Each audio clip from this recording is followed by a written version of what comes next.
The rain fell in sheets against the rusted metal awning of Jerry's diner, creating a steady rhythm that almost drowned out the sporadic coughing of the ancient coffee machine behind the counter. My fingers ached as I wiped down the same spot on the faded laminate for the third time, the smell of industrial cleaner mixing with grease that had been accumulating since before I was born. "Order up, Ellie!" Jerry's gruff voice barely registered over the clatter of plates and the drone of the late-night news on the small TV mounted in the corner. I tucked a strand of hair behind my ear, wincing as my fingertips brushed against the bruise blooming at my temple. Dean had been particularly angry last night. Something about the phone bill. The memory made my stomach clench, but I pushed it away. I couldn't afford to lose this job, not when I was only $340 away from having enough to finally leave this town. "Coming," I called, forcing brightness into my voice that I didn't feel. The diner was empty except for Marge, a regular who came in every Tuesday for the meatloaf special, and a young couple sharing a milkshake in the corner booth. The storm had kept most people away, and if things stayed this quiet, Jerry might send me home early. The thought made my heart sink. Early dismissal meant less tips, and less tips meant one more week in Dean's apartment, one more week of walking on eggshells. The bell above the door jingled, and a gust of cold air swept across the diner. I turned, order pad in hand, and froze. He was drenched from the storm, water dripping from his black leather jacket onto the checkered floor. His dark jeans were spattered with mud, and his boots left wet prints as he moved toward the counter. But it wasn't his rain-soaked appearance that made my breath catch. It was the intensity in his eyes, deep brown, and somehow both cold and burning at once, as they locked with mine. Something primitive in my brain whispered danger, even as my body betrayed me with a flash of heat. Coffee. Black. His voice was low, graveled, like he didn't use it often. I nodded, suddenly aware of how threadbare my uniform was, how the fluorescent lights must be highlighting the shadows under my eyes. I turned away quickly, grateful for the excuse to break that unsettling eye contact. As I poured his coffee with trembling hands, I heard the soft squeak of a leather stool as he sat at the far end of the counter. From the corner of my eye, I could see him surveying the diner with methodical precision, his gaze lingering on each exit before returning to rest on my back. I felt the weight of that stare like a physical touch. When I placed the mug in front of him, his fingers brushed against mine. Intentionally, I was sure. An electric current raced up my arm. "Thank you." He didn't smile, but something in his expression softened almost imperceptibly. "Bad night to be on the road. We don't get many travelers during storms like this," I replied, fighting the urge to fidget under his scrutiny. "Especially not on bikes." His eyebrow quirked. "How'd you know I ride?" I gestured to his jacket, the telltale scuffing at the elbows. "That's not just a fashion statement." A ghost of a smile touched his lips, transforming his face from merely handsome to devastating. "Observant." A sudden crack of thunder made me jump, and in the brief moment the lights flickered, I caught the glint of something metallic beneath his jacket. My heart stuttered. A gun? Or was my imagination working overtime after too many late-night crime shows? "You okay?"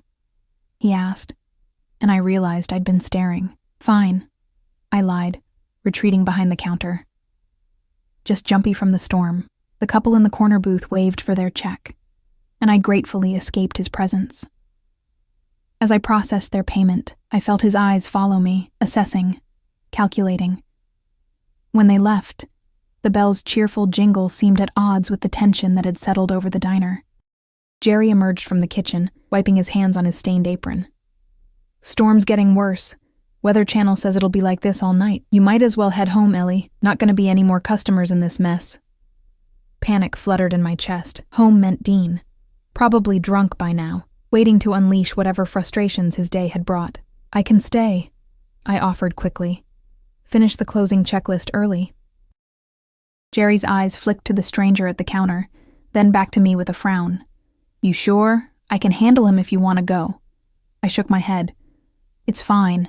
Really, the truth was, I'd rather take my chances with the mysterious biker than face Dean tonight. At least here, In the fluorescent-lit diner with its streaked windows and chipped mugs, I could pretend to be someone else, someone stronger, someone who didn't flinch at sudden movements. Jerry disappeared into the back office with a shrug, and Marge left soon after, leaving just me and the stranger in the rain-soaked quiet. I busied myself with mindless tasks, refilling salt shakers, wiping down menus, anything to avoid further interaction. But when I turned from the supply shelf, he was standing at the register, coffee mug empty. "What do I owe you?" he asked, and I noticed for the first time the faint accent underlying his words. Something European maybe, Italian or Spanish, smoothed by years in America but still detectable. "On the house," I replied. "It's just coffee." He studied me, and I had the distinct impression I was being dissected, catalogued. Generous. "It's nothing." I waved away his thanks, but he caught my wrist, turning it gently to expose the angry fingerprint bruises circling it like a bracelet. "This doesn't look like nothing." His voice remained even, but something dangerous flashed in his eyes. I jerked my hand back, tugging my sleeve down. "I'm clumsy," I mumbled, the familiar lie bitter on my tongue. "Is that what he tells you to say?" My eyes snapped up to his face, shock replacing embarrassment. "I don't know what you're talking about." "I think you do." He placed a $100 bill on the counter. "For the coffee." "I can't." I started to protest, but he cut me off. "You can, and you will." There was no room for argument in his tone. It wasn't threatening, exactly, but it carried the absolute certainty of someone accustomed to being obeyed. Before I could respond, a deafening crack split the air, and the diner plunged into darkness. The storm had taken out the power. "Shit," I muttered, fumbling behind the counter for the flashlight Jerry kept for emergencies. My fingers closed around it just as a hand wrapped around my upper arm, and I let out a startled yelp. "Easy." The stranger's voice came from directly beside me. "It's just me." My heart hammered against my ribs as I flicked on the flashlight, illuminating his face in harsh relief. This close I could smell him, leather and rain and something expensive beneath it all. His proximity made it hard to breathe. "Do you have somewhere to stay tonight?" he asked, and for a wild moment, I thought he was propositioning me. "I have an apartment," I said carefully. "With the man who did that to your wrist? And this?" His fingers hovered near the bruise at my temple, not quite touching. I swallowed hard. "It's complicated. It usually is." A wry smile curved his lips. "My bike won't start. I checked it before coming in. Something's wrong with the electrical system." I frowned, confused by the abrupt change in topic. "There's a motel about 5 miles down the highway." "In this storm? On foot?" He shook his head. "Is there anywhere closer?" The only place within walking distance was Mrs. Holloway's boarding house, but she'd closed it last winter after her hip replacement. The building stood empty now, awaiting renovation that would probably never come. "No," I admitted, "nothing close." Jerry emerged from the back office, flashlight beam bouncing wildly. "Power's out all over town according to the emergency radio. They're saying lines are down everywhere. Could be days." He looked between us, suspicious. "Everything okay out here?" "Fine," I said quickly. "Just discussing accommodation options for our guest." "Well, he can't stay here," Jerry grumbled. "Insurance won't cover it." I bit my lip. The thought of sending anyone out into that storm, even a stranger who set off every warning bell in my head, seemed cruel. I hesitated, already regretting what I was about to offer. "My neighbor has a spare room. She's away visiting her daughter. She gave me a key to water her plants. I'm sure she wouldn't mind if you stayed there tonight." It was a lie. Mrs. Peterson would absolutely mind, but she wouldn't be back until Sunday. By then, the storm would be long gone, and so would he. The stranger's eyes narrowed slightly, as if he was trying to determine if I had an ulterior motive. Finally, he nodded. "That's very kind." Jerry looked like he wanted to object, but just sighed instead. "You be careful, Ellie. I mean it." He turned to the stranger. "And you. I've got her license plate memorized, just so you know." The implied threat would have been laughable coming from Jerry, who was 67 with a bad back, against this man who radiated coiled danger. But the stranger merely inclined his head in acknowledgement. "I'll get my jacket," I said, disappearing into the back room to collect my things. As I grabbed my worn purse and threadbare coat, I caught sight of my reflection in the small mirror hanging on the wall. Pale face, dark circles under my eyes, hair pulled back in a practical ponytail. I looked exactly like what I was, a tired waitress with too many problems and not enough solutions. What was I doing? Offering shelter to a man who was clearly dangerous, a man who carried a concealed weapon and looked at me like he could see every secret I'd ever tried to hide. But the alternative was going home to Dean. And somehow that seemed far more terrifying tonight. When I returned, the stranger was waiting by the door, his broad shoulders blocking most of the view of the storm outside. He held the door open for me, and as I passed him, I caught a whiff of that scent again, masculine and expensive. "I'm Ellie, by the way," I said, raising my voice to be heard over the howling wind as we stepped outside. He hesitated for a fraction of a second. "Nick." It was a lie. I was certain of it, but I nodded anyway. We all had our secrets, and tonight, I was collecting one more. What I didn't know then, as we ran through the rain toward my ancient Honda with its rusted fenders and temperamental heater, was that this simple act of kindness would shatter the fragile scaffolding of my existence. That the man who called himself Nick would rewrite every rule I thought I understood about survival. And that by morning, nothing in my life would ever be the same again. I fumbled with my keys in the rain, drops pelting my face and blurring my vision. The stranger, Nick, stood silently beside me, his presence like a wall between me and the storm. When I finally managed to unlock the car, he opened the driver's door for me, waiting until I was settled before circling around to the passenger side. "Where's your bike?" I asked as I turned the key, silently praying that my temperamental Honda would start. "Behind the diner," he replied, his eyes scanning the road ahead as the engine sputtered to life. "I'll come back for it tomorrow." The windshield wipers struggled against the deluge, creating smeared half-moons of visibility. I clutched the steering wheel tightly, leaning forward as if those extra inches would somehow improve my ability to see through the wall of water. "Take it slow," Nick said, his voice oddly gentle. "No rush." The drive to my apartment complex usually took 5 minutes. Tonight it felt like an hour. The streets were deserted, the power outage having transformed the town into a dark, shapeless void, broken only by the occasional flicker of candlelight from windows. I tried to focus on driving, but I was acutely aware of Nick's proximity in the confined space of my car, of the way his knee occasionally brushed against mine when I shifted gears. We passed Dean's building, and I felt a knot of anxiety twist in my stomach. His windows were dark. Either he wasn't home, or he was passed out. I wasn't sure which option I preferred. "You live with him?"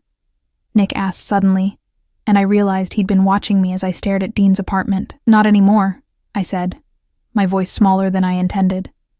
"We broke up 3 months ago. He hasn't accepted it yet." Nick's expression darkened. "And the police?" I laughed, a hollow sound that contained no humor. "In this town, Dean's uncle is the sheriff. Filing a report would only make things worse." We lapsed into silence until I pulled into the crumbling parking lot of my apartment complex. The 3-story building had seen better days. Its once white exterior now a dingy gray. The concrete steps cracked and uneven. "Home, sweet home," I muttered, cutting the engine.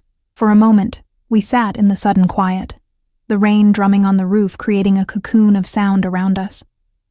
Then Nick reached across me to open the glove compartment, his arm brushing against mine. I froze, confused, as he removed a small flashlight I'd forgotten was there. "You'll need this," he said, placing it in my hand, his fingers lingering against my palm a beat longer than necessary. The stairwell was pitch black, the emergency lights having failed along with the power. I led the way, the narrow beam of the flashlight illuminating just enough of the steps to prevent us from tripping. The air smelled of mildew, and someone's attempt to mask it with cheap air freshener. My apartment was on the 3rd floor at the end of the hallway. As we approached, I fumbled with my keys again, suddenly self-conscious about the state of my home. It was clean. I was fanatical about that, but it was sparse, with second-hand furniture and bare walls. I'd never bothered to decorate, treating the place as the temporary solution it was meant to be. Mrs. Peterson's apartment is across the hall, I explained as I unlocked my door. Let me just grab her key. I stepped into my darkened apartment, acutely aware of Nick hovering in the doorway. I didn't invite him in, and he didn't presume, standing with one shoulder against the frame as I navigated by flashlight to the kitchen drawer where I kept spare keys. When I returned, key in hand, he was gone. Panic surged through me for a reason I couldn't articulate. I stepped into the hallway, calling his name softly, only to find him standing at the end of the corridor, peering down the stairwell. "Everything okay?" I asked. He turned, expression unreadable in the dim light. "Fine. Thought I heard something." My skin prickled with unease as we crossed to Mrs. Peterson's apartment. The key stuck in the lock, requiring a specific jiggling technique that Mrs. Peterson had demonstrated when she'd asked me to water her countless plants. "Sorry," I muttered, cheeks warm with embarrassment as I struggled with the door. "It's tricky." When the lock finally gave way, I pushed the door open and stepped aside to let Nick enter. Mrs. Peterson's apartment was a mirror image of mine in layout, but that's where the similarities ended. Where my place was sparse, hers was cluttered with a lifetime of collectibles, porcelain figurines, framed photographs, embroidered pillows. The air smelled of potpourri and something else, a lingering hint of the lavender perfume she always wore. I handed Nick the flashlight. "Bathroom's down the hall on the left. There's probably food in the fridge, though it might start to spoil without power. The bedroom's at the end of the hall." He took the flashlight, his fingers brushing mine again. "And where will you be?" "Across the hall," I replied, unsure why his question made my heart rate quicken. His eyes held mine in the dim light. "Alone?" "Yes." He nodded, seeming satisfied with this answer. "Thank you, Ellie, for your kindness." It was such a formal way of expressing gratitude, oddly old-fashioned, and it took me aback. "It's nothing," I mumbled, backing toward the door. "Good night." I retreated to my apartment, locking the door behind me and sliding the chain into place. For several minutes I stood in the darkness, listening to the rain against the windows and my own ragged breathing. What had I been thinking? Bringing a stranger home, a man who carried a concealed weapon and looked at me like I was a puzzle he was determined to solve. But there was something about him, something beyond the dangerous aura and penetrating gaze, that had compelled me to help him. A flicker of recognition, perhaps, of one damaged soul identifying another. I changed into sweatpants and an oversized t-shirt by the meager light coming through my bedroom window, then crawled under the covers, too exhausted to bother with finding candles.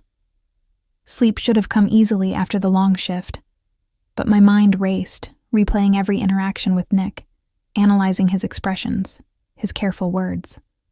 I must have drifted off eventually, because the next thing I knew, I was jerking awake to the sound of my front door rattling in its frame.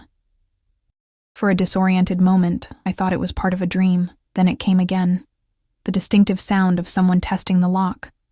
My blood turned to ice as a key scraped in the door. There was only one person besides me who had a key to my apartment. Dean. I scrambled out of bed, my heart pounding so hard I could feel it in my throat. The chain would hold. It had to. But Dean, in a drunken rage, was capable of breaking it. He'd done it once before, leaving splinters in the doorframe that I'd carefully repaired, painting over the damage as if erasing the evidence could somehow erase the memory too. The door shuddered as he pushed against it, the chain going taut. "Ellie!" His voice, slurred and angry, confirmed my fears. "I know you're in there. Open the goddamn door." I backed away, searching frantically for my phone, before remembering it was still in my purse by the front door. Too close to him. "Go away, Dean," I called, trying to keep my voice steady. "It's over. We've been over for months." "Your car's in the lot," he growled, rattling the door harder. "Who's with you? Is that why you won't let me in?" Terror closed my throat as the chain strained against his weight. It wouldn't hold much longer. I lunged for my bedroom window, thinking wildly that I could climb out onto the fire escape, but it was stuck, swollen from years of humidity and neglect. I shoved against it with desperate strength, just as I heard the sickening crack of the chain breaking. Heavy footsteps crossed my living room. "Where is he?" Dean demanded, his voice closer now. "Where's the guy you're fucking?" I spun around, pressing my back against the window, as Dean's silhouette filled my bedroom doorway. Even in the darkness, I could see the rage contorting his features. He reeked of whiskey and stale cigarettes. "There's nobody here," I said, hating the tremor in my voice. "I'm alone." He lurched forward, grabbing my arm so hard I knew it would bruise. "Liar. I saw you at the diner. With him." I twisted in his grip, panic making me stronger than usual. "He was just a customer. Let me go, Dean, you're hurting me." His other hand tangled in my hair, yanking my head back. "You think I'm stupid? You think I don't know when my girl is—" "She's not your girl." The new voice, cold, precise, cut through the room like a blade. Dean froze, his fingers still painfully twisted in my hair. Nick stood in the doorway of my bedroom, his silhouette darker somehow than the shadows around him. He'd changed clothes. The leather jacket was gone, replaced by what looked like an expensive suit jacket, the white shirt beneath it gleaming faintly in the darkness. "Get out," Dean snarled, releasing me to turn toward the intruder. "This is between me and my girlfriend." "Ex-girlfriend," Nick corrected, his tone conversational despite the menace radiating from him. "And I think she asked you to leave." Dean laughed, a harsh, ugly sound. "Who the fuck do you think you are? This is my town, asshole. You don't want to mess with me." In the dim light filtering through my window, I saw Nick smile. It wasn't a pleasant expression.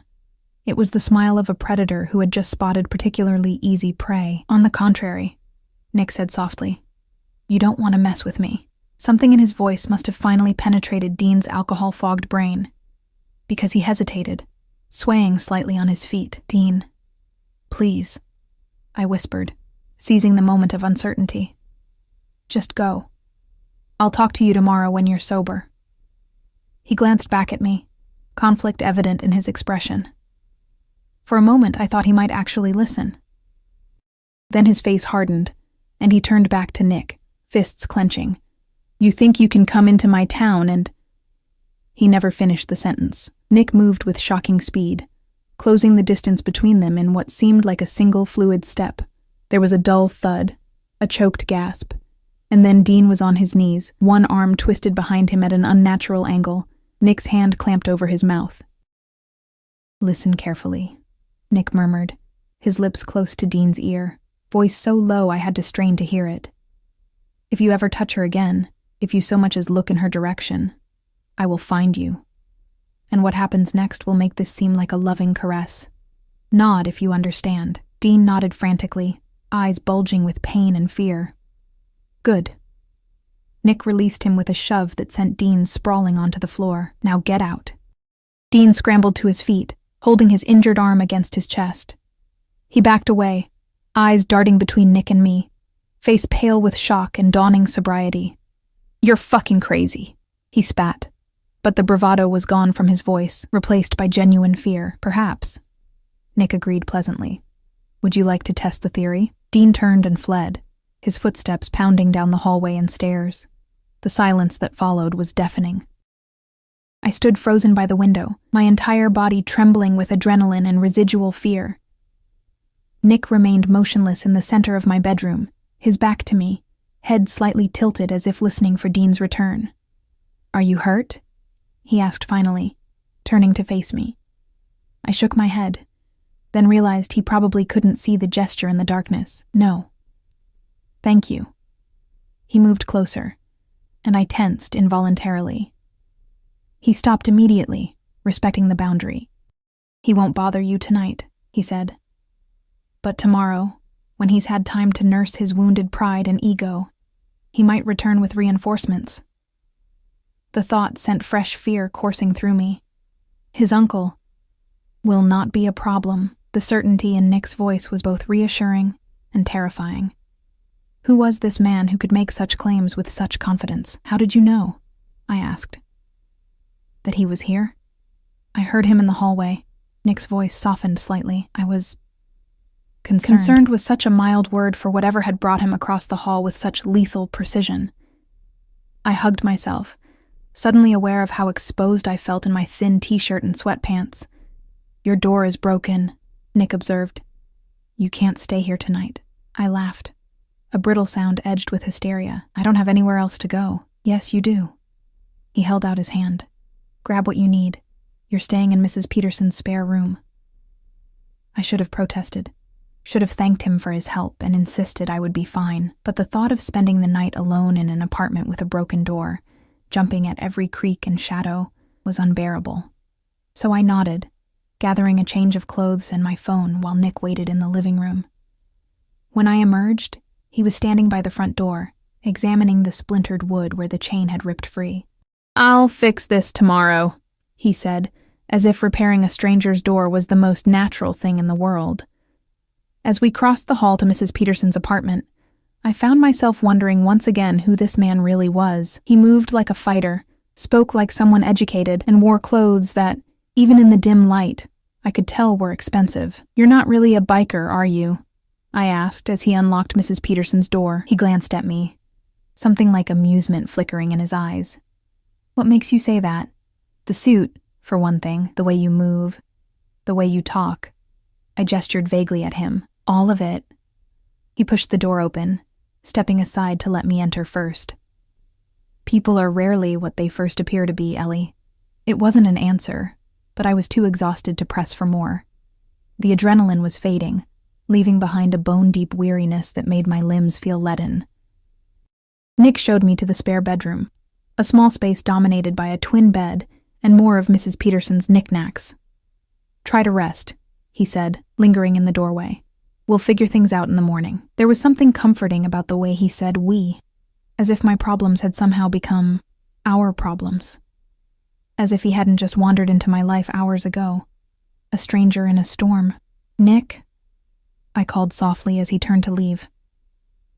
"Who are you, really?" He paused, his silhouette sharp against the hallway shadows. For a long moment, I thought he might actually tell me the truth. Instead, he simply said, "Someone who recognizes a cage when he sees one." With that cryptic response, he disappeared down the hallway, leaving me alone with more questions than answers, and the strangest feeling that my life had just veered onto a path I had never anticipated, one that would either lead to salvation or destruction. And the most frightening part was that, in that moment, I didn't care which it would be. I woke to sunlight streaming through unfamiliar curtains. For a disoriented moment, I couldn't remember where I was or why the air smelled of lavender and dust instead of my usual discount fabric softener. Then the events of the previous night crashed over me. The storm, Nick, Dean's intrusion, and my hasty relocation to Mrs. Peterson's spare room. Sitting up, I checked my phone. It was already past 9. I'd slept later than I had in years. Outside, the storm had cleared, leaving behind a brilliant blue sky visible through the window. The power was still out. The digital alarm clock on the bedside table remained dark and silent. I dressed quickly in the clothes I'd grabbed the night before, jeans and a faded blue sweater, and ran my fingers through my tangled hair, wishing I'd thought to bring a brush. When I emerged from the bedroom, I was immediately hit by the rich aroma of coffee. Following the scent led me to the kitchen, where I froze in the doorway, momentarily stunned by the scene before me. Nick stood at the stove, his back to me, dressed in dark trousers and a crisp white shirt, with the sleeves rolled up to his elbows. The muscles in his forearms flexed as he flipped what looked like an omelet in a cast-iron pan. 2 place settings had been arranged at Mrs. Peterson's small kitchen table, along with a French press full of steaming coffee. He must have heard me because he turned, spatula in hand. In the clear morning light, I could finally see him properly. His features were striking, sharp cheekbones, strong jaw darkened with stubble, and those intense brown eyes that seemed to miss nothing. A thin scar ran along his right temple, disappearing into his hairline. "Good morning," he said, his expression softening slightly. "I hope you don't mind. I found supplies and thought you might be hungry." "Where did you get coffee?" I asked, still hovering in the doorway. "The power's still out." He nodded toward a small camping stove set up on the counter. "I always keep emergency equipment in my bag. Useful in situations like this." Of course he did. Somehow it didn't surprise me that this man who radiated preparedness and control would have a contingency plan for power outages. "Come sit," he said, gesturing to the table with the spatula. "It's almost ready." I slipped into one of the chairs, still feeling like I'd stepped into someone else's life. Nick poured coffee into a mug and slid it toward me, then returned to the stove. "I fixed your door this morning," he said casually, as if repairing broken doors for strangers was something he did every day. "It's not perfect, but it should hold now." "You didn't have to do that," I said, wrapping my hands around the warm mug, "but thank you." He shrugged, plating the omelet and bringing it to the table. "I told you I would." The omelet was perfect, fluffy eggs filled with cheese, peppers, and what tasted like herbs from Mrs. Peterson's windowsill garden. I couldn't remember the last time someone had cooked for me. "This is amazing," I said after the first bite. "Where did you learn to cook like this?" A ghost of a smile touched his lips. "My grandmother. She believed a man should know how to feed himself properly." I tried to picture him as a boy, learning to cook at his grandmother's side, but the image wouldn't form. It seemed impossible that this dangerous, controlled man had ever been a child. "Your accent," I said, curiosity getting the better of me. "Where are you from originally?" He took a sip of his coffee, considering me over the rim of the mug. "Sicily, but I've been in America since I was 18. The admission surprised me, not the origin itself, but the fact that he'd answered truthfully. Or at least, I thought it was the truth. Something about the way he said it felt genuine. "What brought you here?" I asked, emboldened by his openness. "Family business," he replied, his tone making it clear that particular avenue of conversation was closed. We ate in silence for a few minutes, the only sound the occasional clink of forks against plates. It should have been awkward, sharing breakfast with a virtual stranger in a borrowed apartment, but somehow, it wasn't. There was an ease between us that defied explanation. "What's your plan, Ellie?" he asked finally, pushing his empty plate aside. I frowned, confused. "Plan?" "For Dean. For your life here." His gaze was steady, assessing. "You were saving to leave, yes? How much more do you need?" The fact that he'd deduced this, that he'd been paying such close attention, sent a shiver down my spine. "About $300, I admitted. "But I don't see how—" "I can give you that," he interrupted. "More, if you need it." My spine stiffened. "I don't want your money." Something like respect flickered in his eyes. "Pride, I understand. But consider it a loan, if that makes it easier." I shook my head, pushing back from the table. "You don't even know me. I know enough." He leaned forward, his gaze intent. "I know you work hard. I know you're kind. You helped a stranger in a storm. I know you're trapped in a situation that's slowly killing you." He gestured to the fading bruise at my temple. "And I know what it's like to need an escape route." That last part caught me off guard. What had this man, who exuded power and confidence, ever needed to escape from? Before I could formulate a response, there was a sharp knock at the door.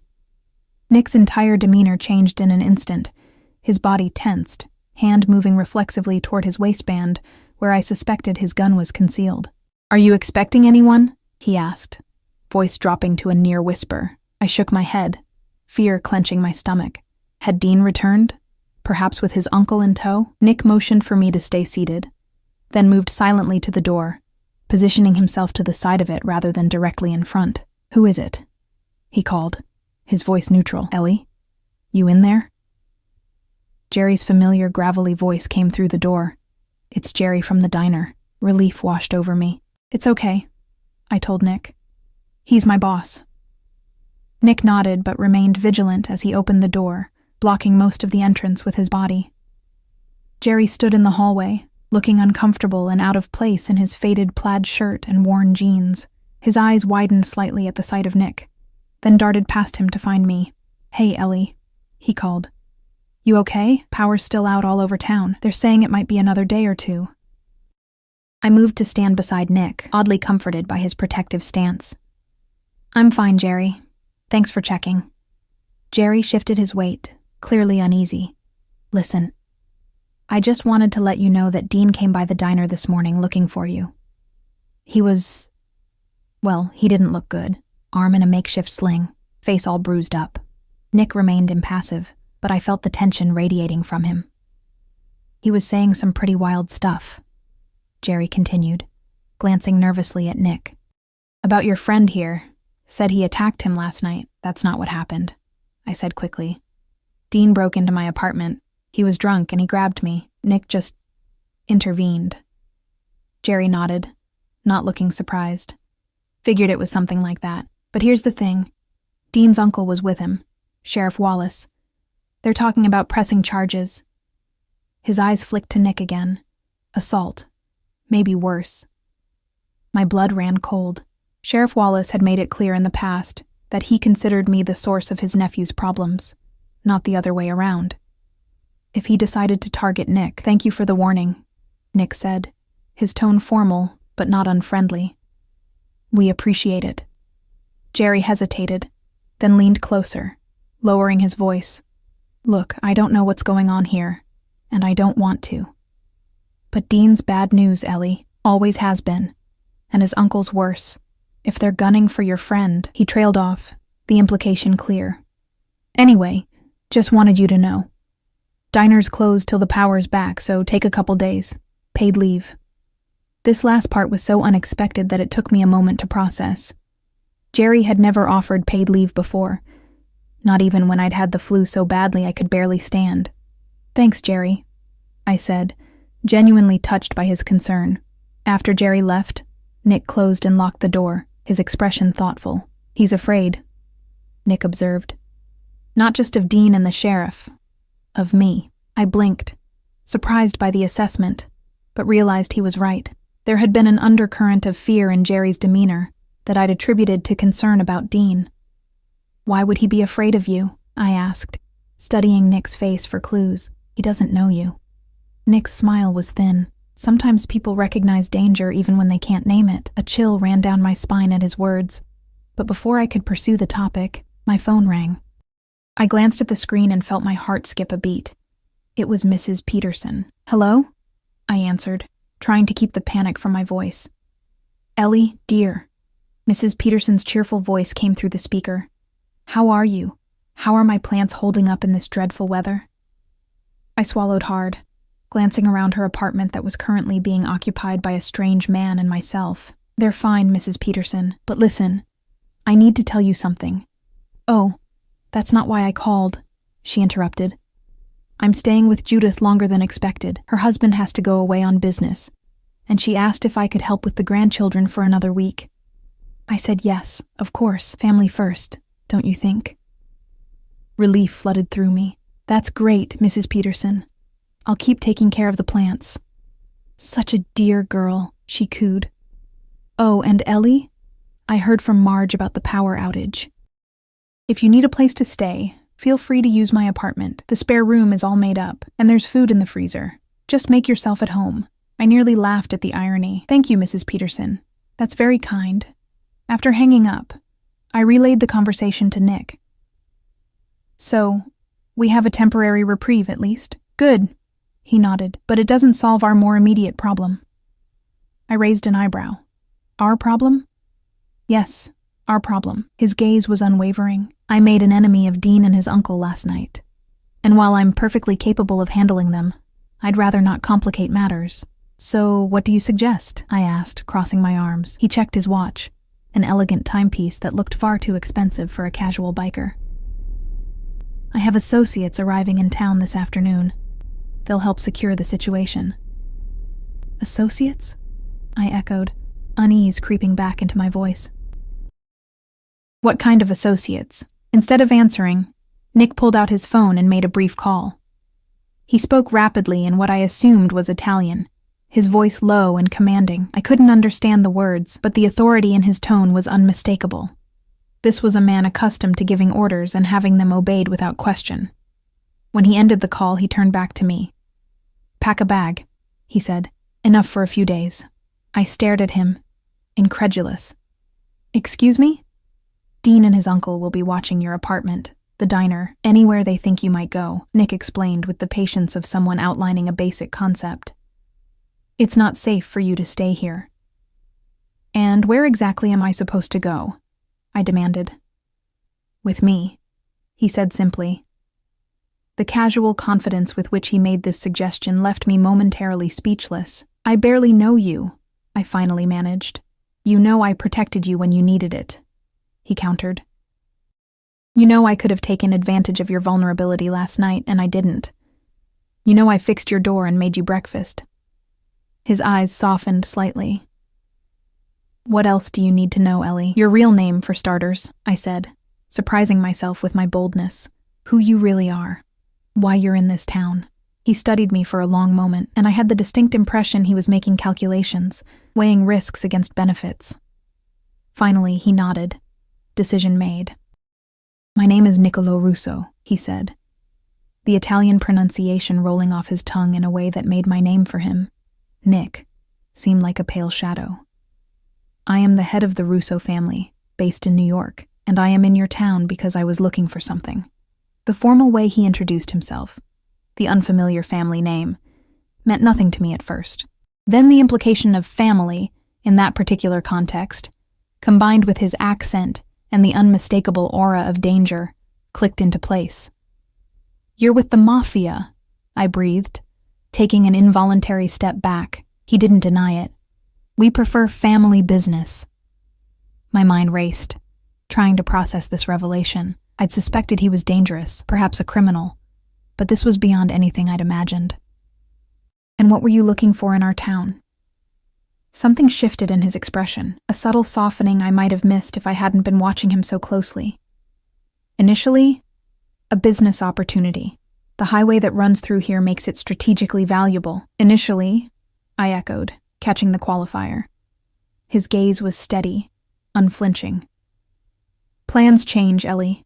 There was a weight to those simple words that made my heart race. I had a sudden, inexplicable certainty that he was talking about me, that somehow, in the span of less than 24 hours, I had become a factor in whatever calculation this dangerous man was making. "Why should I trust you?" I asked, voice barely above a whisper. "Because right now, I'm your best option," he replied, brutally honest. "Dean will not stop.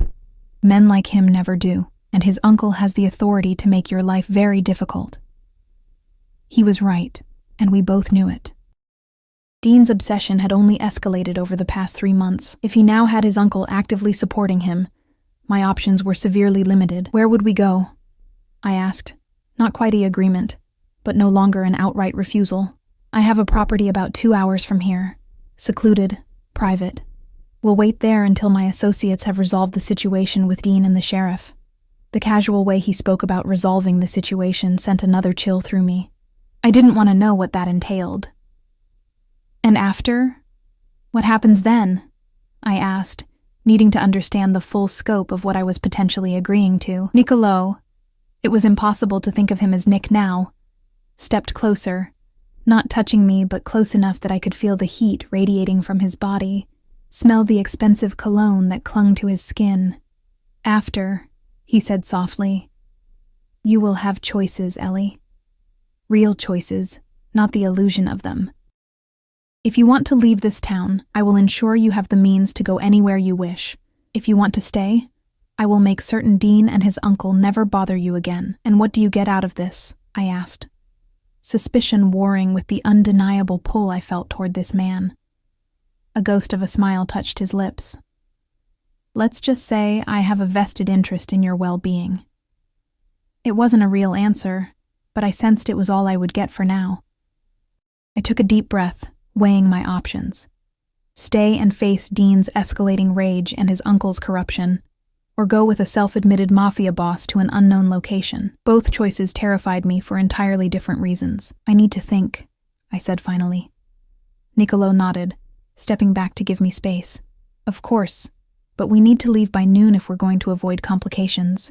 I retreated to the spare bedroom, closing the door and leaning against it, my thoughts in turmoil. What was I even considering? Running away with a man who had casually admitted to being a crime boss?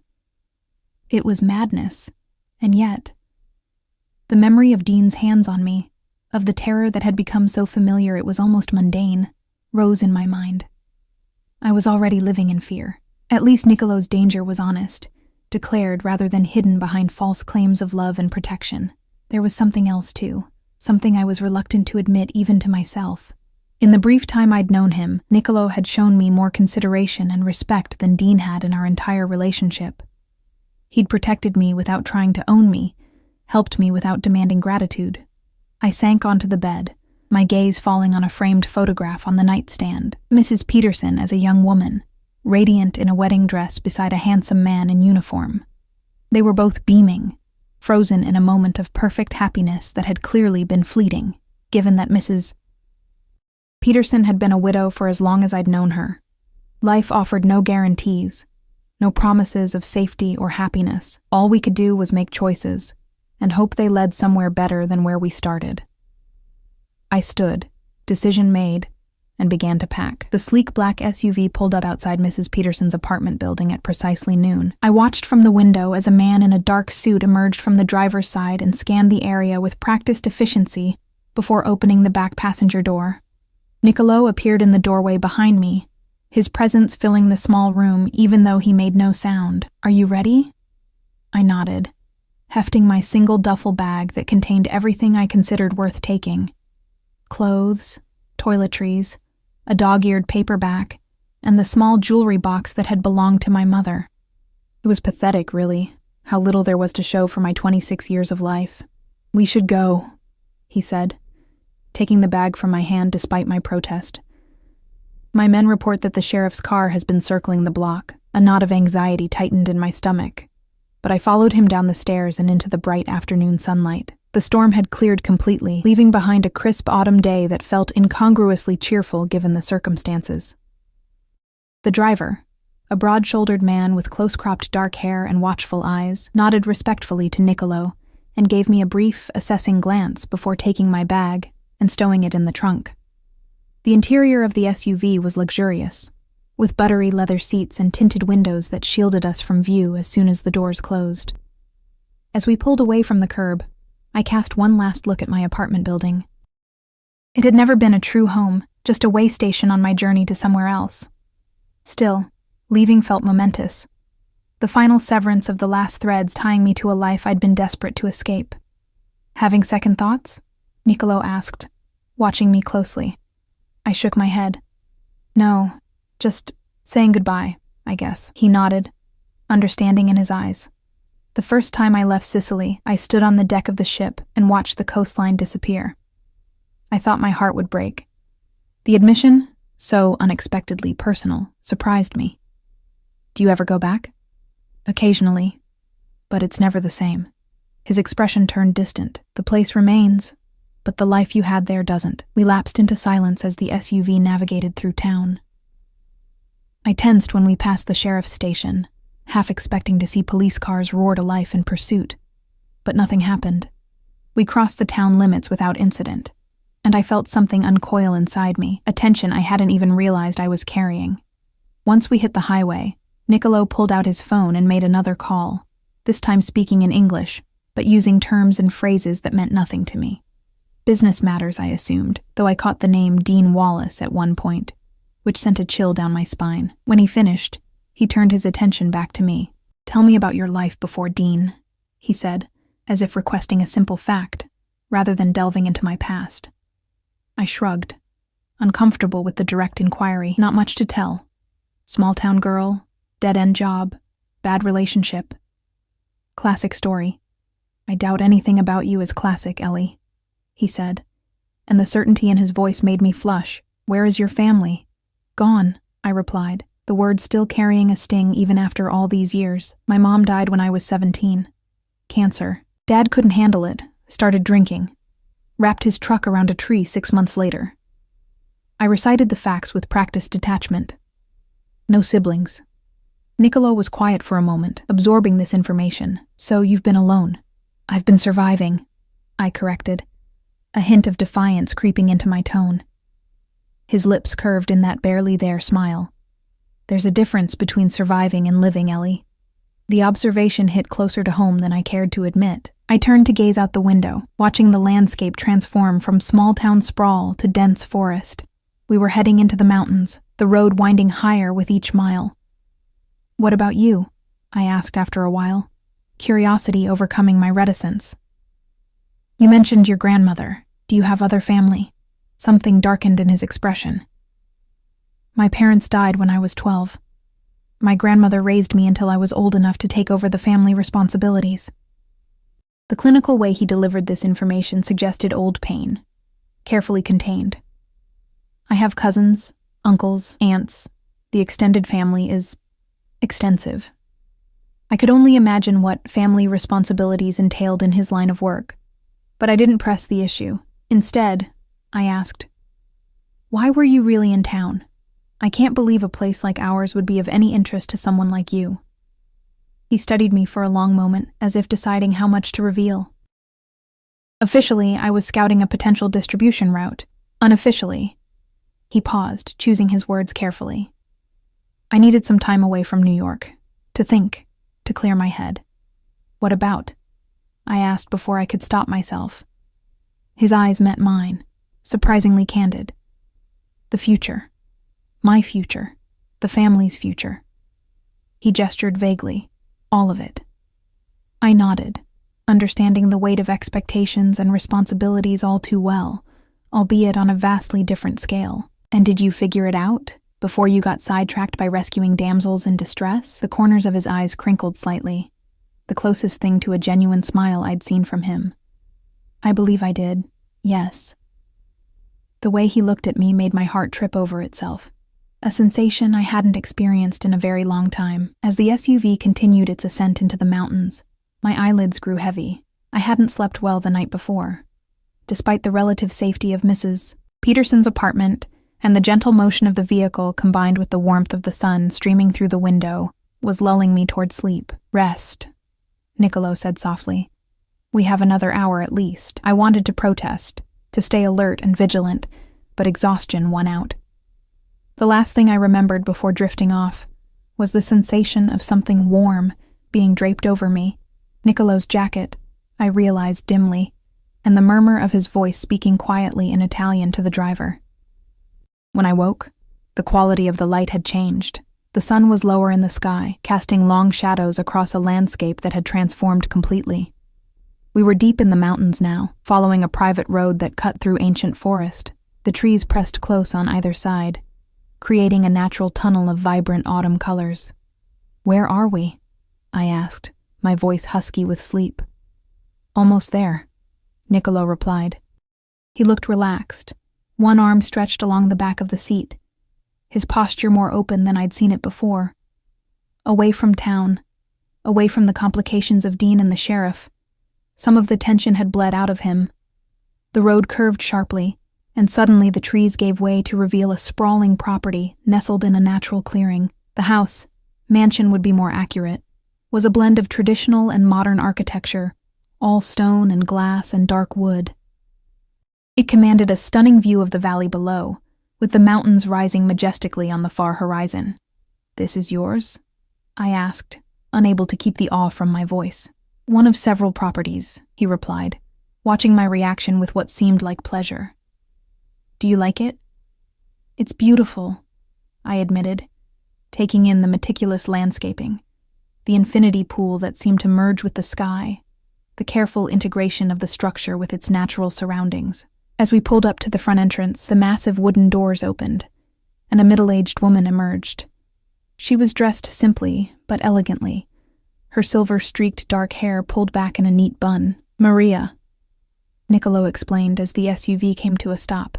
"She manages the household. She's been with my family since before I was born." Maria greeted Niccolo with obvious affection, speaking rapidly in Italian as she embraced him. Then she turned to me, her keen eyes taking in every detail from my worn jeans to my faded sweater. "Welcome, Miss Ellie," she said, her accent much thicker than Niccolo's. "Mr. Russo has told me you will be our guest. Come, I will show you to your room." I glanced at Niccolo, suddenly uncertain. This was all happening so fast. Less than 24 hours ago, I'd been a waitress in a small-town diner, and now I was standing in front of a mansion with a Mafia boss and his housekeeper. "It's all right," he said, correctly interpreting my hesitation. "Maria will take good care of you. I have some business to attend to, but I'll join you for dinner. Make yourself at home." With that, he disappeared into the house, already on his phone again, leaving me to follow Maria through the imposing entrance. The interior of the house was even more impressive than the exterior. Soaring ceilings, massive windows that framed the spectacular views, artwork that looked like it belonged in a museum. rather than a private home.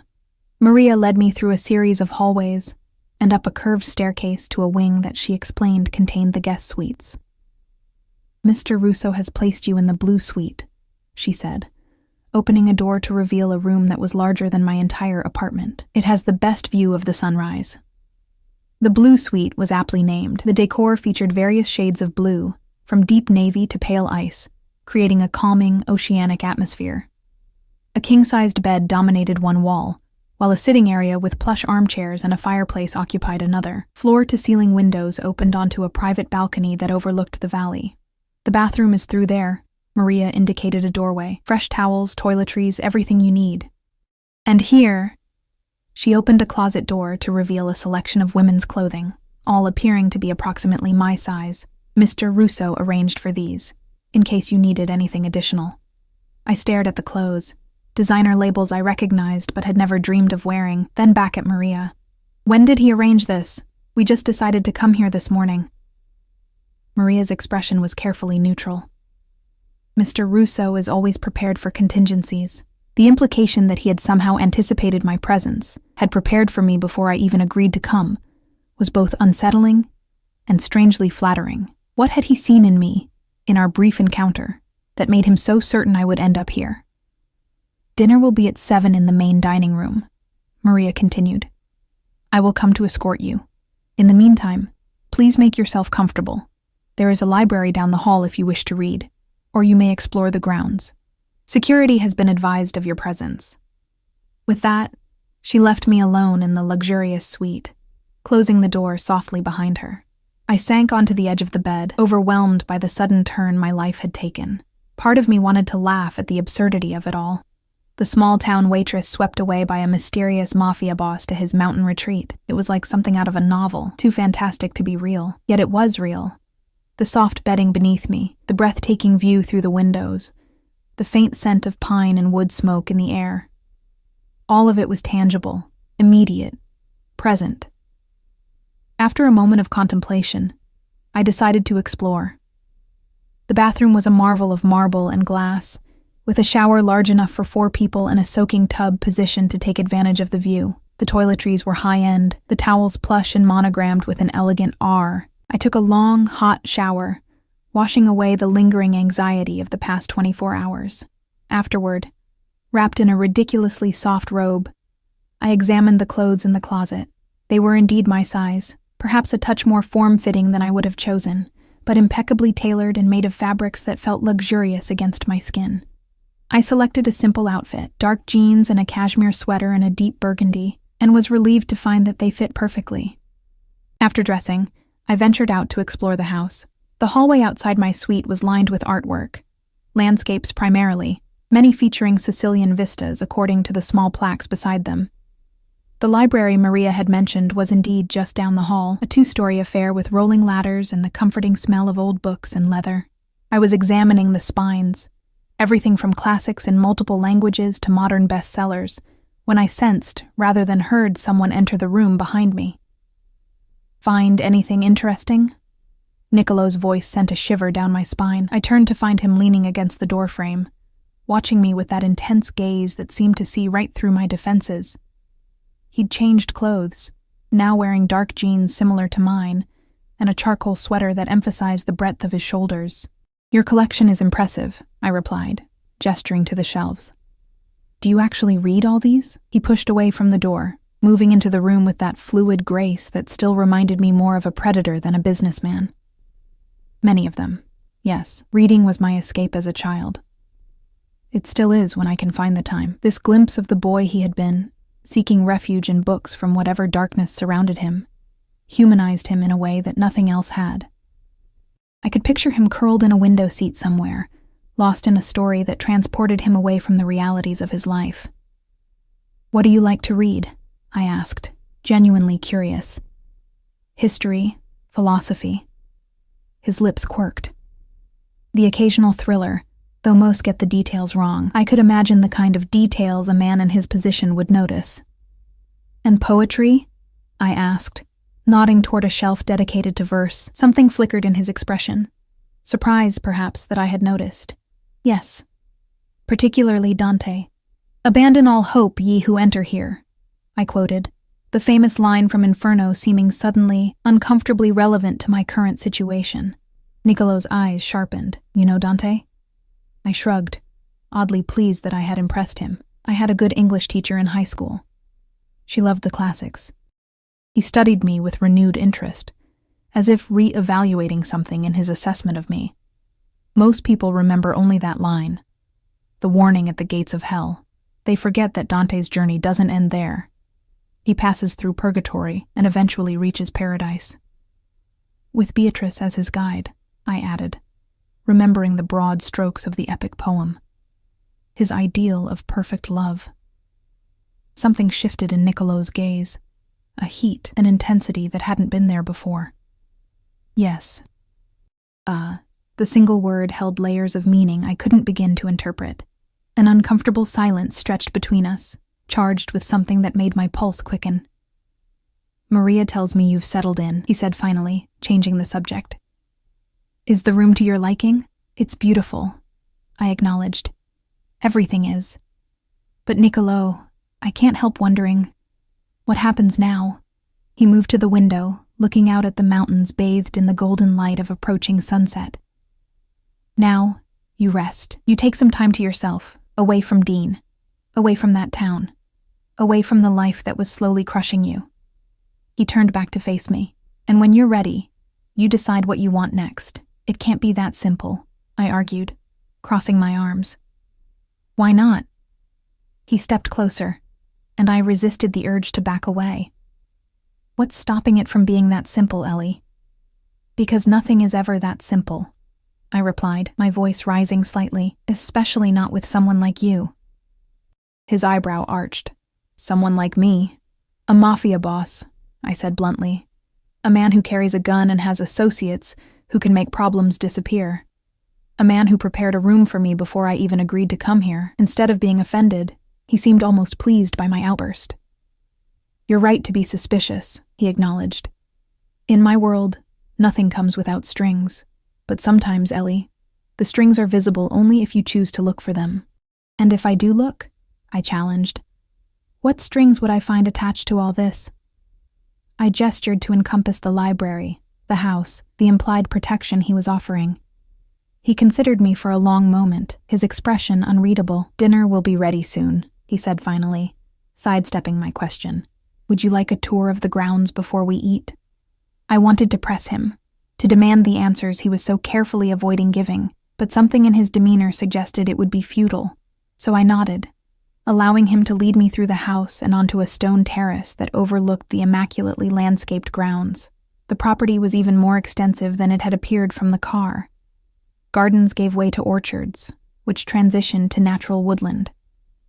A path wound down to a lake that gleamed like molten gold in the setting sun. The mountains provided a natural barrier, creating a sense of isolation that was both comforting and slightly unnerving. "It's like another world," I murmured, taking in the peaceful beauty of the setting. "That's why I come here," Niccolo said, standing close enough that I could feel the heat of his body. "To remember that there's more to life than business, more to existence than power struggles and territory disputes." I glanced at him, struck by the weariness in his tone. "Do you ever wish you could just walk away from it all?" A sad smile touched his lips. "Every day. And never." The contradiction made perfect sense to me. I understood what it was to be trapped in a life you both resented and clung to, simply because the alternative was too frightening to contemplate. "In my world," he continued, his gaze fixed on the distant mountains, "family is everything. Legacy is everything.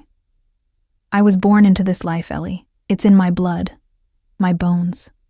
Walking away would mean betraying not just those who depend on me now, but generations who came before." The weight of that responsibility was evident in the set of his shoulders, the gravity in his eyes. For all his power, for all his wealth, Niccolo Russo was as much a prisoner as I had been in my small-town existence. Just a different kind of cage, gilded with luxury and authority instead of fear and poverty. "I understand," I said softly. And I meant it. Duty is its own kind of prison. He turned to look at me then, genuine surprise flickering across his features. "Most people don't," he said. "They see the surface, the money, the power, the respect. They don't see the cost. I see you," I replied, the words slipping out before I could censor them. Something raw and vulnerable flashed in his eyes, gone so quickly I might have imagined it. He reached out, brushing a strand of hair from my face with a gentleness that belied the strength in his hands. "Yes," he murmured. "I believe you do." The moment stretched between us, fraught with unspoken possibilities. Then the terrace doors opened, and Maria appeared, announcing that dinner was served. The spell broken, Niccolo stepped back, offering his arm with old-world formality. "Shall we?" I placed my hand on his arm, hyper-aware of the solid muscle beneath the soft fabric of his sweater, and allowed him to lead me back into the house. Whatever game we were playing, whatever dance we had begun, I knew with absolute certainty that I was out of my depth. But as we entered the dining room, with its flickering candles and crystal glasses glinting in the warm light, I found I didn't care. For the first time in years, I felt truly alive, and that was worth any risk. Dinner was an experience unlike anything I'd known before. The food was exquisite. A series of Italian dishes prepared by a chef I learned was brought in specially from New York. We ate by candlelight, the power outage in town having no impact on this self-sufficient estate with its own generators. Niccolo was an attentive host, filling my glass with wine from his family's vineyard in Sicily and explaining each course with obvious appreciation for the culinary traditions of his homeland. As we lingered over dessert, a delicate panna cotta that melted on my tongue, I found myself relaxing for the first time in years. The combination of excellent food, fine wine, and Niccolo's surprisingly engaging conversation created an atmosphere that felt almost dreamlike in its perfection. "You're smiling," he observed, watching me over the rim of his wineglass. "It suits you." I touched my lips, surprised to find that he was right. I guess I don't do it very often. "Then we must find more reasons for you to smile," he said, the intensity in his gaze making my cheeks warm. After dinner, we moved to a sitting room where a fire crackled in a massive stone fireplace. The room was more intimate than the formal dining area, with comfortable leather furniture arranged to take advantage of both the fire and the view through the wall of windows. Night had fallen completely now, and the valley below twinkled with distant lights, while the moon silvered the mountaintops. Niccolo poured us each a measure of amber liquid from a crystal decanter. "Sicilian brandy," he explained, handing me a snifter, "from grapes grown on land that has been in my family for 6 generations. I took a cautious sip, savoring the complex flavors that bloomed across my palate: honey, oak, spice, and something indefinable that spoke of sun-drenched hillsides and ancient traditions. "It's beautiful," I murmured. He smiled, pleased by my appreciation. "Like many beautiful things, it requires patience. The best vintages must age for decades." "Is that a metaphor?" I asked, curling my legs beneath me on the sofa. "Perhaps." He settled into an armchair across from me, the firelight casting dramatic shadows across his features. "I've learned that the most worthwhile things in life rarely come easily or quickly." Our conversation meandered through various topics: books we'd read, places he'd traveled, experiences that had shaped us. I found myself opening up more than I had with anyone in years, sharing stories of my childhood, my parents, the dreams I'd once had before life intervened. "You wanted to be a teacher," he said, seeming genuinely interested. "Why didn't you pursue it?" I shrugged, tracing the rim of my glass with my finger. "Money, mostly. After my parents died, there was nothing. I barely finished high school. College seemed impossible." "It's never too late," he observed. "If that's still what you want." I laughed softly. "I haven't thought about what I want in a long time. I've been too busy just surviving." His expression sobered. "And now?" "What do you want now, Ellie?" The question hung in the air between us, weighted with implications neither of us had voiced. I stared into the fire, considering my answer carefully. "Freedom," I said finally, meeting his gaze. "The freedom to make my own choices, to build a life that belongs to me and no one else." Something like approval flickered in his eyes. "A worthy ambition. And you?" I asked, emboldened by the brandy and the intimate setting. What does the great Niccolo Russo want that he doesn't already have? He was quiet for so long I thought he might not answer. When he finally spoke, his voice was softer, stripped of its usual commanding tone.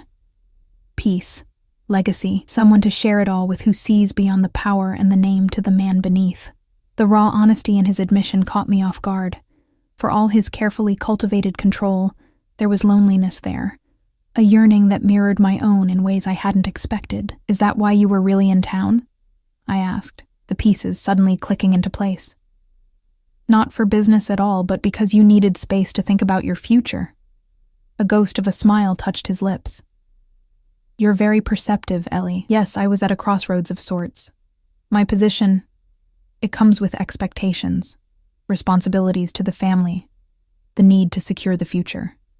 Through marriage, I guessed, something cold settling in my stomach at the thought. He nodded. There were several suitable arrangements proposed, alliances that would strengthen our position, expand our territory. His expression darkened. The women were all appropriate choices, from respected families, educated, prepared for the life, but something was missing. So you ran away to think, I said, understanding his impulse all too well. I took a strategic retreat, he corrected, though his eyes held a hint of amusement. And then I stopped at a diner in a storm and found something I wasn't looking for. My heart stuttered in my chest, and what was that? His gaze was steady, unwavering. Someone real. Someone who looked at me and saw Niccolo, not just the Russo name and all it represents. Someone with strength that has nothing to do with power or money. I swallowed hard, unsure how to respond to the naked admiration in his voice. You don't know me, I protested weakly. Not really. I know enough, he said, echoing his words from our breakfast conversation. I know you've survived things that would break many people. I know you help strangers even when you have nothing to give but kindness. I know you're intelligent, perceptive, and far more educated than your circumstances might suggest. His assessment left me breathless, not because it was flattering, but because it felt true in a way that transcended mere compliments. He saw me, really saw me, in a way no one had bothered to in years. What happens now? I asked. The question that had been hovering between us all day finally finding voice. Niccolo set his glass aside and leaned forward, his elbows on his knees. That depends on you, Ellie. My associates in town will ensure that Dean and his uncle no longer present a threat to you. You're free to return if you wish, though I think we both know there's nothing for you there. And the alternative? I prompted when he paused. Stay, he said simply. Not as a guest, not as someone under my protection, but as a partner. Let me give you the freedom you want, the resources to pursue your education, to travel, to discover who you are beyond the confines of that small town and smaller life. I stared at him, stunned by the offer. In exchange for what? The chance to know you, he replied, his voice low and earnest. The opportunity to see if what I felt the moment I saw you in that diner was real or just the fantasy of a man tired of living in shadows. The raw vulnerability in his confession stole my breath. This powerful man, this dangerous man, was offering me everything I'd ever wanted. Freedom, security, opportunity, and asking for nothing in return but the chance to see if there could be something between us. It seemed too good to be true, and in my experience, things that seemed too good to be true invariably were. You're a mafia boss, I said bluntly. Your business is, what, drugs?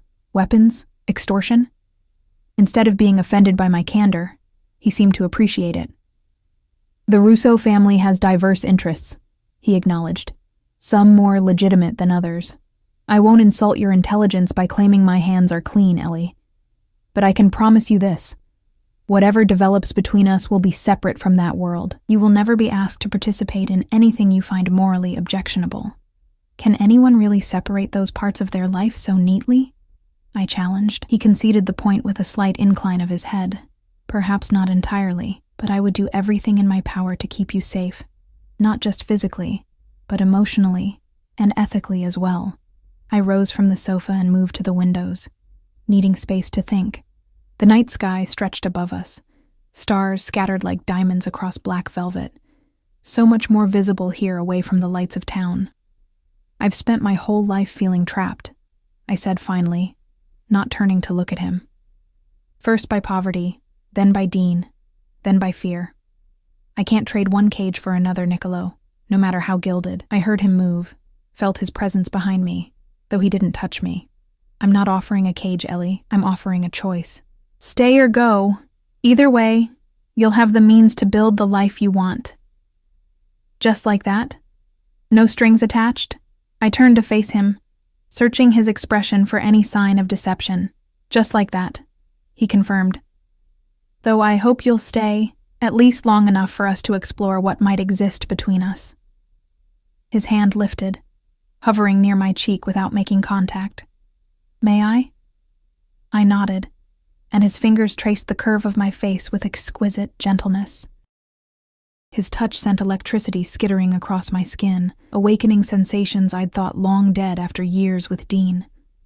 From the moment I saw you in that diner, he murmured, something inside me recognized you, not just your beauty, though you are beautiful, Ellie, but your spirit, the fire that keeps burning despite everything that's tried to extinguish it. His words unraveled something tightly coiled inside me, some defense mechanism I'd built to survive the harshness of my life.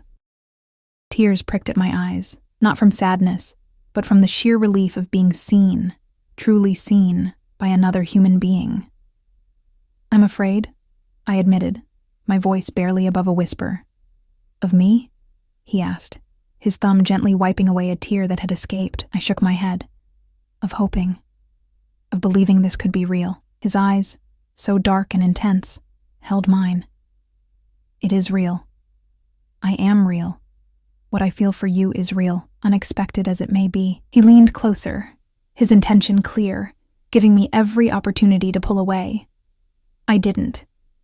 When his lips finally met mine, the kiss was achingly gentle, a question more than a demand. I answered by stepping closer, my hands coming to rest on his chest where I could feel the strong, steady beat of his heart. The kiss deepened, his arms encircling me with a strength that should have frightened me, but instead made me feel inexplicably safe. When we finally broke apart, both breathless, he rested his forehead against mine. Stay, he whispered. Not forever. Not unless you choose it, but stay long enough to see what we might become together. In that moment, with his arms around me and the taste of him still on my lips, the decision seemed not just easy, but inevitable. Yes, I breathed. I'll stay. The next few weeks passed in a blur of discovery, of Niccolo, of the world he inhabited, but most importantly, true to his word, he gave me freedom in ways I'd never experienced before. I enrolled in online courses, the first step toward the teaching degree I'd abandoned years ago. I explored the property, spent hours in the library, learned to ride the horses kept in the stables at the far end of the estate. Niccolo was often busy, his business requiring frequent video conferences and occasional trips to New York, but when we were together, his attention was undivided and absolute. He taught me to cook traditional Sicilian dishes, introduced me to wines I'd never heard of, read poetry to me by firelight in that rich, accented voice that sent shivers down my spine. And at night, when we retired to what had become our shared bedroom, he taught me that passion could be gentle, that desire could be patient, that my pleasure mattered as much as his own. In his arms, I found healing for wounds I hadn't even realized still bled. 6 months after that stormy night at the diner, we stood on the terrace overlooking the valley, now lush with spring growth. His arms encircled me from behind, his chin resting on the top of my head. Happy? He asked, a question he posed often, always attentive to my emotional state. Yes, I replied honestly. And I was. The shadows of my past had receded, though they would never completely disappear. Dean and his uncle had mysteriously relocated to the opposite coast, their sudden departure the subject of much gossip in my old town. I never asked Niccolo for details, and he never offered them. I had begun student teaching at a school in the nearby town, where I was known simply as Ellie Russo, Niccolo's wife, another development that had unfolded naturally, almost inevitably, as winter gave way to spring. The simple gold band on my finger caught the sunlight as I lifted my hand to cover his, where it rested on my still flat stomach. "I have something to tell you," I said, turning in his embrace to see his face. His expression was open, curious, as he waited for me to continue. "We're going to have a baby," I said, watching as surprise, joy, and a fierce protectiveness transformed his features. "Ellie," he breathed, his hands cradling my face with reverence. "You're certain?" I nodded, smiling through sudden tears. "The doctor confirmed it yesterday." He dropped to his knees before me, pressing his face against my abdomen, his arms wrapped around my waist. When he looked up, there was such naked emotion in his eyes that it took my breath away. "You have given me everything," he said, his voice rough with feeling. "A love I never thought to find. A family of my own. A future worth fighting for." I ran my fingers through his dark hair, marveling at the journey that had brought us to this moment. From a rain-soaked diner to this sunlit terrace, from strangers to lovers, to partners in the truest sense. "No," I corrected gently. "We gave these things to each other." As he rose to his feet and gathered me in his arms, I thought of that night in the library when he'd spoken of Dante's journey from hell to paradise. My own journey had followed a similar path. From the prison of my life with Dean, through the purgatory of uncertainty and fear, to the paradise I'd found in Niccolo's arms. Not a perfect paradise, not without complications or challenges, but real and mine and freely chosen. And in the end, that freedom to choose was the greatest gift he could have given me.